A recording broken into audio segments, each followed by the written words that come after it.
Okay,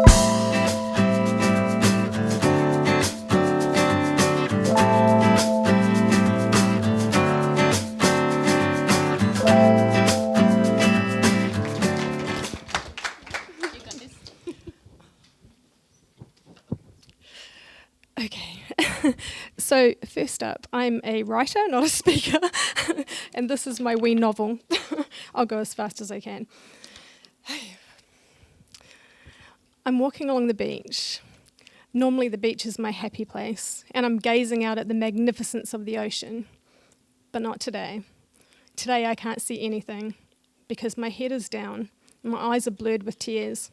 The aching in my throat is threatening to expose me as an unstable pregnant mum. But I'm not unstable. I'm broken. I have one baby asleep in the pushchair and the other is cooking in my belly. Suddenly my legs just buckle beneath me and I fall to my knees on the sand. The tears pour uncontrollably down my face. I look up to the sky and in between my hyperventilating sobs, I cry, why? Why, God? What did I ever do so evil that I would be going through this torture? Hi, my name's Talya. Well, actually, it's Natalia, but if you call me that, we can't be friends, okay? So just clearing that up, that's my naughty name. So, disclaimer, I'm not a public speaker. I'm actually an extreme introvert who is often mistaken for an extrovert because I appear that way online. I actually have a friend who's been doing Toastmasters for years, so I asked her for some advice for tonight, and she said, try not to use notes. These things, Marion. Don't touch your face or your hair. Well, that's good because I'm kind of like just holding on here. And don't have a full tummy before you talk. Well, I don't have a full tummy. I don't. So I'm a 47-year-old single mum of 4, and I facilitate a collective community of about 47,000 women. The group is aptly named 30 Plus and Fabulous. Ironically, though, this group called 30 Plus and Fabulous was actually birthed out of deep and lifelong pain. Hesitantly drawing you into an emotional appeal here, even though I did read the guidelines, and I don't want to be the first person kicked out of this joint, I do want to tell you that I did come from a lifetime of abuse. So the trauma in my life goes back as far as the womb, actually, when my mum, who was deep in her own grief, tried to take her own life while pregnant with me. My poor mum. And I've lived through childhood physical abuse and teenage bullying, and then I married a narcissist, didn't I?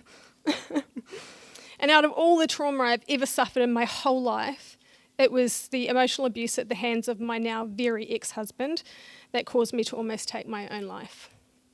Narcissists are emotionally and spiritually empty beings with relentless energy to torture you with. But often they're less physical and they're more emotionally torturous. And the thing about emotional, mental or financial abuse is that there are no bruises. So there's often no indication on your physical body that anything's wrong.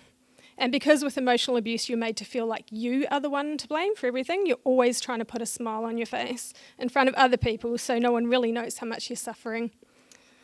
But I used to write a lot when I was going through all of that hell. Well, at least I did until I had no emotional energy left for that either.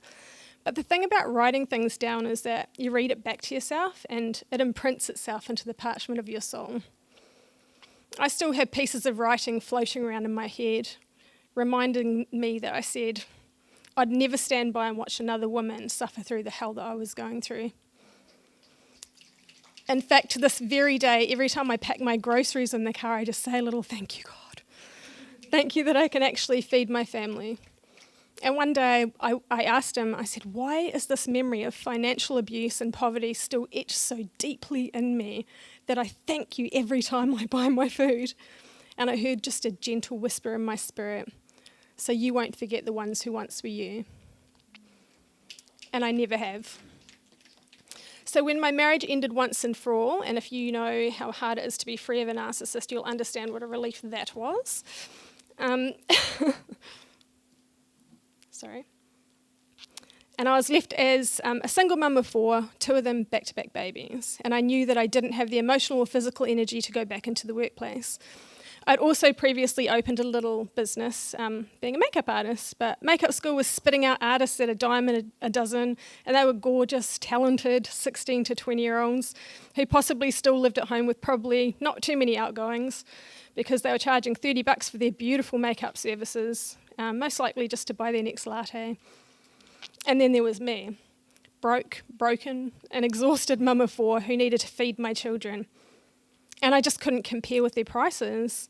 So after doing a free business course through Te Wananga, I felt inspired to open a Facebook group for more mature women because I realised that somewhere between the ages of about 30 to 35, a woman's skin changes. And that is not all that changes, by the way. So I was kind of hoping that they'd hire someone who they couldn't possibly be intimidated by to do their makeup, rather than somebody perfectly, a dewy skinned Gen Alpha. And I was hoping that relatability would save the day. So I'm not going to lie, the 30 Plus and Fabulous Facebook group started as a shameless target marketing exercise. I was a makeup artist because I wanted to do a job that made women who have lived through pain, which is pretty much everyone, as I've come to realise, feel good about themselves. I wasn't the best, but I was and I still am the most passionate because I genuinely wanted women to feel good about themselves. Enter 30 Plus and Fabulous. The group opened in 2016. It went wild. We had 3,000 members in the first few days, then 9,000 by the third week, and it just progressively grew from there. We were making ripples all over the countryside, and I found myself very quickly being talked about, interviewed in local papers, and even in a women's magazine. But in a twist of fate for my poor little makeup business, the group took on a life of its own, and instead of a makeup group, it became a full-on support community for women in the 30 plus age group. I mean, these women would talk about everything, from grey regrowth to chin hair, from saggy bums to mum tums, from how to escape their violent partners to how to navigate an accidental pregnancy. And then there were the suicidal, which was the greatest honour of my life, that these women would trust this community with their darkness. And then the other members would rally around them and support them, encourage them, and speak life back into them. I mean, it got real deep real quick. And so I hit the ground running with the realisation that this was going to be something bigger than me.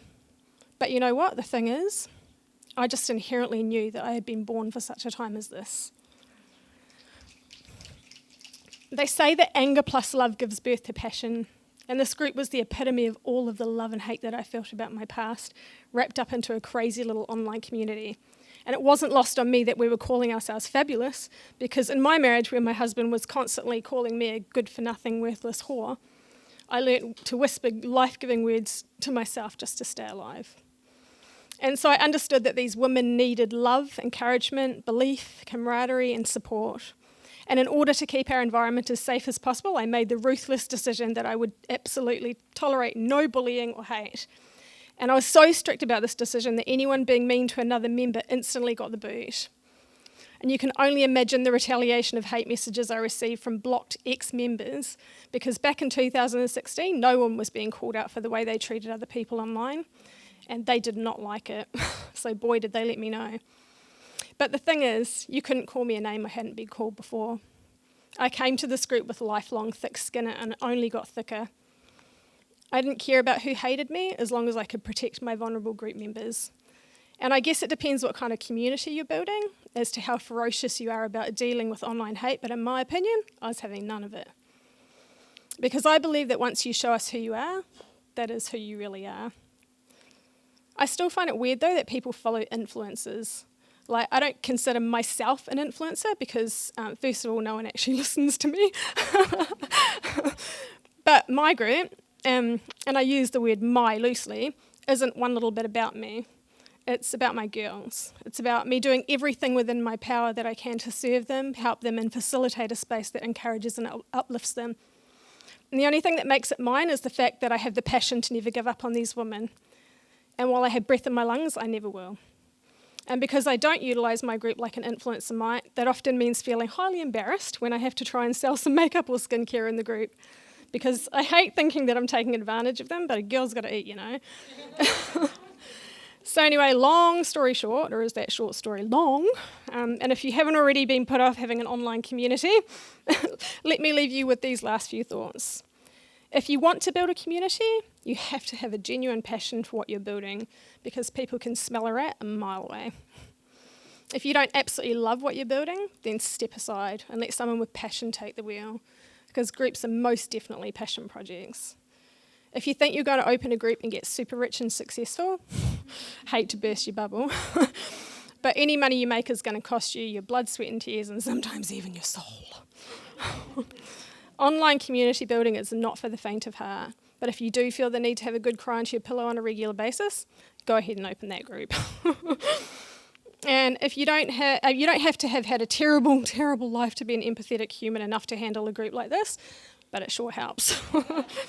And lastly, not all groups are going to be so deeply emotional and taxing on your heart. I mean, you might be in an accountant with a group of people who just want to count beans together, and that certainly makes life easier. But in every group, you'll tend to find at least one person who expects you to do things to suit them, and they're highly offended when you don't jump through their fiery hoops. And they're generally the ones who will say, "Wow, admin, I'm leaving this group," like it's, airport departure lounge and we needed their announcement. So from now on, if you see any of those wow admin posts, please remember my chat and give them a gigantic eyeball roll on my behalf, because even though I love community building and I love my group with all of my heart, there ain't nothing fabulous about being an admin. Trust me. I'm Talya from 30 Plus and Fabulous, and I really should be an alcoholic.